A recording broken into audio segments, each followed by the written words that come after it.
Oh, the double Josh talking masturbation as priest. With the woman, the lovely pastor whose church it was that we were shooting out of, standing right behind my left shoulder while we were shooting that scene. She asked us, just want to make sure there's nothing offensive in it towards it. We were like, oh. Benoit freaking Blanc and I are gonna ask you all some questions, and we're gonna get to the bottom of who killed Monsignor Wicks and why, and then that's it.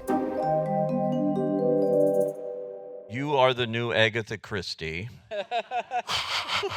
You keep knocking it out of the park with these, and they're all different. And in this one, it's a completely different take. Yeah, well, that's what, and also Pete, thank you for doing this, and guys, thank you for being here. We don't really even think of it as just kind of a trilogy or a series of films. For us, it really is kind of trying to take the approach that Agatha Christie took with her books, which I think people who don't really, who just casually know Christie might somehow have the perception that she kind of wrote the same book over and over. It's the furthest thing from the truth. Every book she was trying something wildly different. So for Daniel and I, that's kind of what gets us excited, is the notion, and that's why we're excited to keep making these, is they can really be anything and we can just try something totally different each time. This one, we thought it would feel good to try and ground it. So for me, I translated that into trying to make it personal. That's why it's about faith. I was deeply personally Christian up through my early 20s, and I'm not anymore.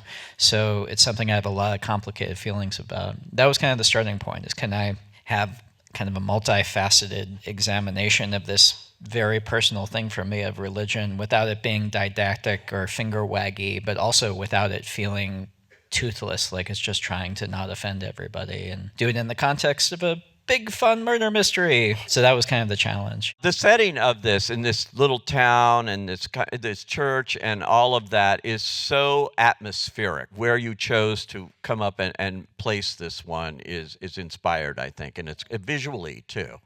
Yeah, I appreciate it. Well, that was another thing that was exciting about this one, is kind of dipping a little bit more into almost veering towards Gothic horror with it. And that owes something to Edgar Allan Poe, who is actually one of kind of the originators of the genre. There's also, though, the author that we name check in this, John Dixon Carr, is an author that I discovered a few years ago and has a lot to do with why this movie is the way it is. He was a contemporary of Christie's. He was kind of part of the golden age of detective fiction. And he wrote Impossible Crimes. That was his specialty. So that's where this comes from. But he also tonally wrote in a very kind of like atmospheric, deliciously kind of like Gothic style. And he always had twists that veered towards the supernatural before pulling it back. So this movie owes quite a lot to John Dixon Carr.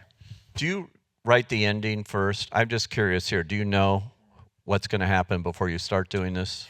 Well, yeah, I outline. I'm a big outliner. One of the things that I kind of learned early on in writing these that served me well so far is always reminding myself and always remembering, because you have to, that the mystery element and the clue gathering and the reveal of whodunit is not something that's actually going to keep an audience engaged. And you have to start with the same basic thing every movie has to start with.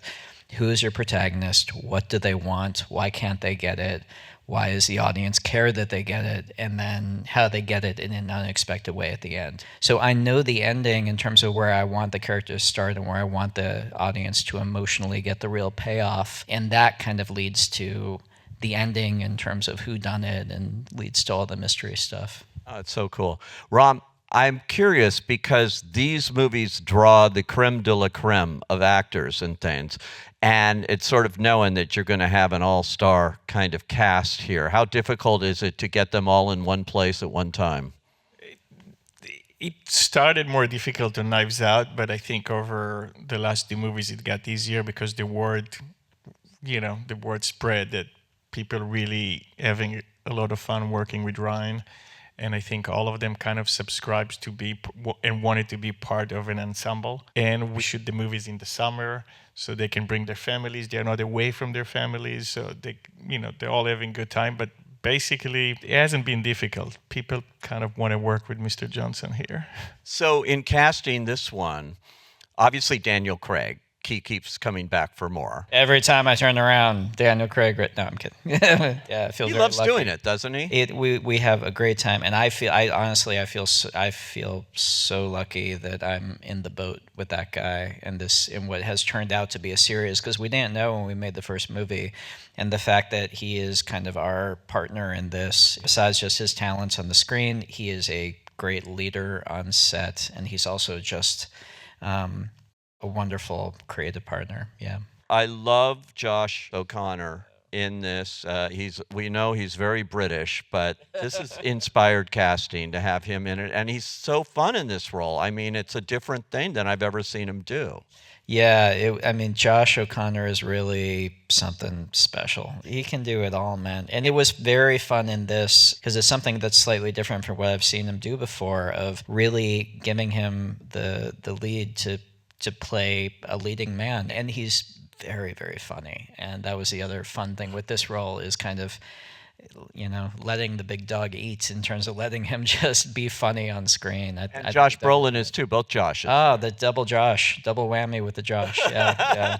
Talking masturbation as priests. That was with the woman, the lovely pastor whose church it was that we were shooting out of, standing right behind my left shoulder while we were shooting that scene. She was great. She was very understanding. I was just like, as a previous Christian, I was kind of like feeling it, but she was lovely. She never read the script. No, Sure and She didn't. She did. And she asked us, just want to make sure there's nothing offensive in it towards it. We were like, oh.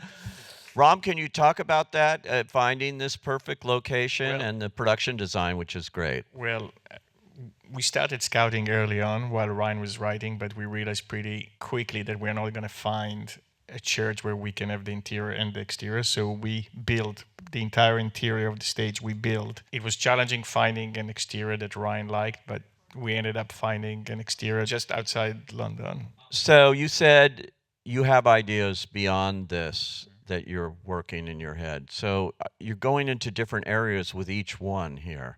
So tell us everything that's going to happen in Knives Out 4. Okay, so starts with no, I actually I mean, I have vague spitballing things, but the truth is, I actually feel like it's for me, it's important to kind of wait until I know I'm going to make it next to sit down and start writing. Partly because I grew up watching movies that were mostly adaptations of Christie, and so they were mostly period pieces set in England. The realization for me that that's not what Agatha Christie ever did. She was always writing to her moment in time. So the notion of throwing away timelessness and saying with each of these films they're going to reflect the moment that they were made in. The first one is kind of right after 2016 and that unpleasantness, and it's kind of after the election had landed and we had all started arguing with our families about it, and so that reflected that. Second one very much came out of lockdown and the experience with COVID, and then this one was that moment in terms of faith. So for the next one, I feel like it's important almost to react to what's in the air at the moment when I sit down and